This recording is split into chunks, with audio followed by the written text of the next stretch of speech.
ang headlines noon, history ngayon. Dahil bilog ang balita, anong atin dyan, Lord? Ibabalik ako kayo sa panahon na yung mga shorts ng basketball players, medyo yung dati, kung ipit rambutan, ngayon medyo lumuluwag na ng konti. Throwback tayo taong 1990, Asian Games sa Beijing. Dahil sa bagong FIBA rules sa pwede nang maglaro ang mga professionals. For the first time ay nagpadala ang Pilipinas ng team na puro PBA superstars. Abay, head coach pa lang, durog ka na, Robert Jaworski.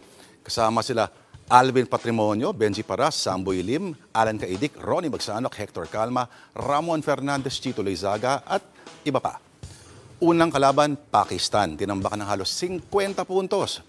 Pero nahirapan versus Japan at sa first half ay down by 14 points hanggang pagpasok ng third quarter. Uminit ang gatilyo ng pinakamatinik na Alan Caidic. Nako, RP Dream Team for the win, 86-78.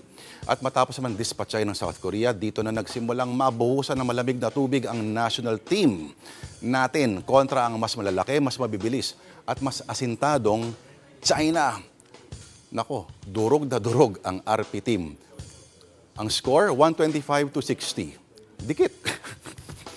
Matapos ang mga sumunod na rounds, kung saan tinalo natin ang UAE at for the second time, ang Japan, maghaharap muli sa huli para sa gintong medalya, Philippines versus China. Pero kahit naka 25 points, ang idol kong si Samboy, the Skywalker Lim, ganun pa rin ang istorya. Olats pa rin nga lang, hindi na kasing sakit ang agwat ng score gaya na una. Ito medyo, 90-76. Ya kahit na silver ang nakuha natin, parang ginto naman ang pakiramdam ng buong sambayan ng Pilipino. Yun na pala kasi pinakamataas sa ating mararating sa loob sa Asian Games sa loob na susunod na 3 dekada at 3 taon. Di bali na at least ang bronze Pilipinas sa FIBA World Cup noong 1954, ang pinakamataas na narating ng kahit anong Asian na bansa. So, ano ba? Sistema, coaching, ano ba kailangan ayusin para maging siga ulit ang Pinas sa pandaigdigang entablado? 2 players ang kailangan. At dahil hindi na pwede sila Larry Momar at Kaloy Loizaga dahil pumanaw na, ito mga kailangan kunin. Una, ang pastor na kung hindi nagpapatigil ng lindol ay kaaring umiscore ng 92 points kaso medyo mahirapan sa US Immigration sa aling doon ng laro. Pero yung isa, ito talaga ang natitirang pag-asa ng bayan para sa gintong medalya. Sabihin nyo lang na mas maaga kasi medyo may kataasan ng katungkulan niya. Okay? Ba't ka pa mag-aabando kung meron ka namang Air Cayetano?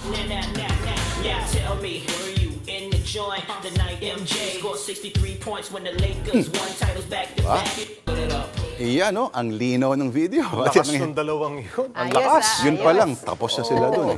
At yan ang headlines sa On History ngayon. May replay ang tadhana dahil bilog ang balita. Happy Monday, Pops Jay and Angela. Maraming salamat sa iyo, Lord.